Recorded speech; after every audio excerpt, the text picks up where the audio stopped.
says that she loves me. Isn't it lovely when the one you lusting is the one you're loving? I used to be so into this, but I've lost a lot of my interest. And then I wait until the playoffs, and then I discover players.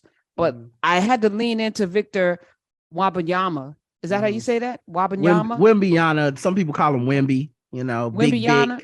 Vic, What do they call him? Big what? Big Vic. Oh, Big Vic. Okay. Yeah. All right. Well, he's 7'4" and proportionate.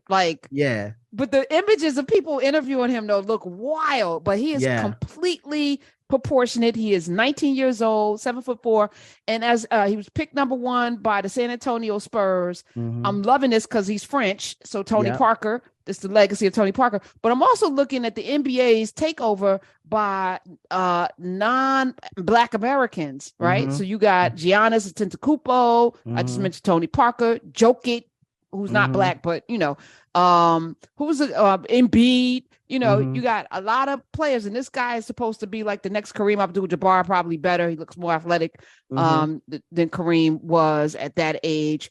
And his father's from the Congolese track and field athlete. His mother's actually the basketball star. She was a basketball coach, former player. She's 6'3". His father's 6'6". He has an older sister who plays professionally, a younger brother who's in high school playing.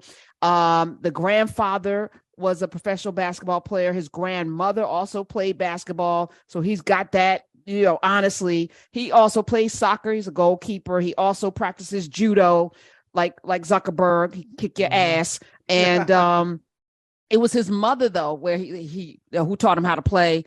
And she also was a coach of his youth team. So this kid looks like the truth. I'm looking forward to see it. So he's going to get me leaning in. What was interesting to you with this draft last night and the trades? Because Chris, I was going to talk about Chris Paul and how they did him dirty, texting, putting it out on Twitter before they told him they were trading him. But I think he's got the last laugh because he's going to be with the Warriors. I was like, this is unfair.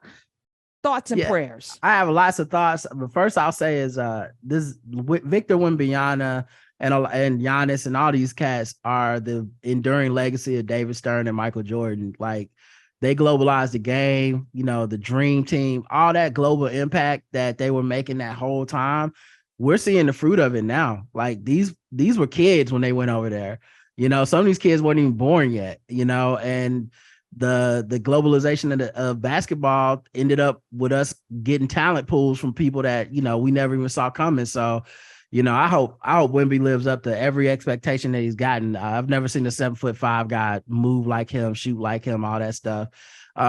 Still risky because I think anytime you have one of these people that's like a unicorn body, like a Zion Williamson, sometimes it works out and it looks like Kevin Durant. No. What? Zion is more like, who was the guy that had the uneven legs that was picked first? That still might be in the league. He was number 1 pick during the same year that Kevin Durant came out. All right. Now you're gonna make me have to do it in real time. Did he go to Cleveland? Wait, number 1 pick before. I'm Google searching before Kevin. Oh, Durant. I know you're talking about. Greg Greg Oden. Yeah, I had to come up with it. Yeah. I feel like Zion is more like Greg Oden, where he's a little too heavy for his frame, and joints aren't really. This kid is more like Kevin Durant, who actually is a physical specimen and probably will go down as one of the so this is what I mean players. by unicorn body. Even when Zion was in college and he was dominating, and even in the NBA, when he's healthy, he dominates. He's not just a run-of-the-mill guy. We never seen nobody look like him do that. Like, it's like if Larry Johnson was 50 pounds heavier. You're like, it's LeBron? Not at that size and the way he plays. It's all in the paint. It's all physical. It's all like LeBron was passing to people. LeBron had a skill level, even as a young player. Okay. He couldn't shoot and he still was making teams to the finals. Like, right. Zion Williamson is a force of nature. I don't even think I've seen somebody contest a dunk of Zion Williamson. It's just like, move out the way, right? And at the same time, and people were very excited about him because it was like, we ain't never seen nobody do it like this. And I this isn't to say Wemby won't be successful or anything. It's just, when you got one of these unicorn type of, like, we ain't seen this yet, there's that, will they or won't they? And I think he's in the best position to succeed. Went to San Antonio. To me, best coach in the NBA. I don't care what people say. I agree with you. And I feel like, and then they got a great system. They brought all the vets in to talk to him. That's Tony Parker is who this kid grew up idolizing. So like they got everything set up for him to be a success. And I think, I hope he will be. So that was, to me, it was a testament to that. And this homeboy, his teammate got drafted too last night. Bilal got drafted like number 7. Like them French dudes coming, man. They said when he got drafted, he looked in the camera and said, "We coming for y'all." So I said, okay, bring it. Send me location. Right. I want to see it. Yeah, send me location. I disagree with you. I'm gonna put $5. I'm gonna put 5 on it. Okay. I think this kid is gonna be a game changer. I think he's gonna be exceed your expectations. I think he's gonna be that one. I didn't say, for the record, I'm not saying he won't be successful. I'm saying he's gonna be that one. Okay, Watch. it's like what greatest of all time type. We gonna be talking about. I mean, it's still probably gonna be LeBron, but yeah. Okay. I mean, yeah. But I see him filling out too. He doesn't seem like, I feel like he moisturizes and that he's got some body to fill out as well. Yeah. Whereas Katie has never put on any weight. Really. Mm-hmm. Yeah. So, I mean, and Giannis too. They said Giannis was too skinny when he got here. Yep. And he turned out to be that dude, put on the weight. Like, I think what happens too is the expectations are so high, we end up having a negative effect on the guys because the first couple of years, if they don't ascend to like best in the game right away, it's like, oh man, this dude isn't even good as y'all said. It's like, give him his time. I think it'll work out. I think he's in the right position. The other reason I don't think he's coming into the league and just dominating right away is because Greg Popovich is not the coach that would do that. He's not going to let him play 40 minutes a game and average. He's going to be benching them, teaching them lessons, all that stuff. This is why I think this kid is going to be a game changer. In the perfect situation, perfect infrastructure, perfect legacy, perfect lineage, perfect. Yeah. I mean, I hope you're right, man. It's a lot of pressure. I'm looking now. I was like, I don't care about the draft. And I was like, oh, wait a minute. It's a lot of pressure on that dude. But I think if you've ever seen an interview with him, he seemed like the dude that could take the pressure. Like he seems like I'm ready to be a star. So I'm excited. I don't root for or against players like that. Really, especially not no rookie. Like I don't know nothing about that man.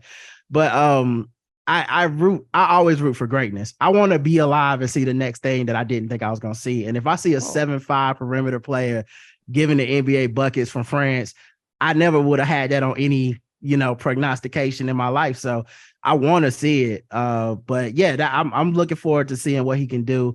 And I actually think the rest of the draft was good too. I think they had some good, Hornets had the second pick. That's my team.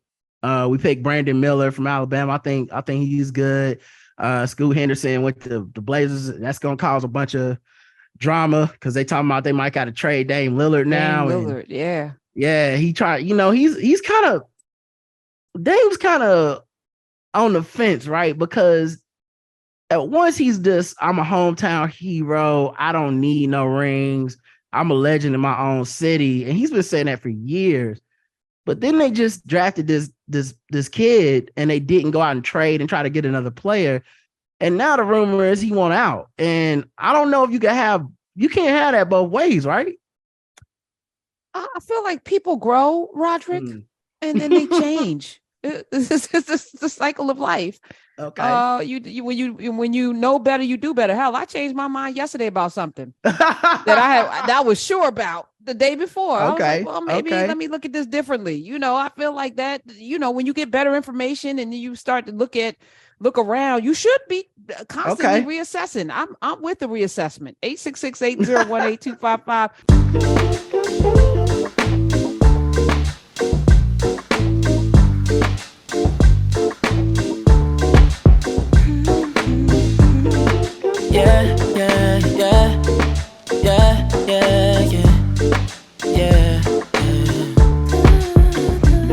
I run my fingers through her hair as she smiles and says that she loves me. Isn't it lovely when the one you're lusting is the one?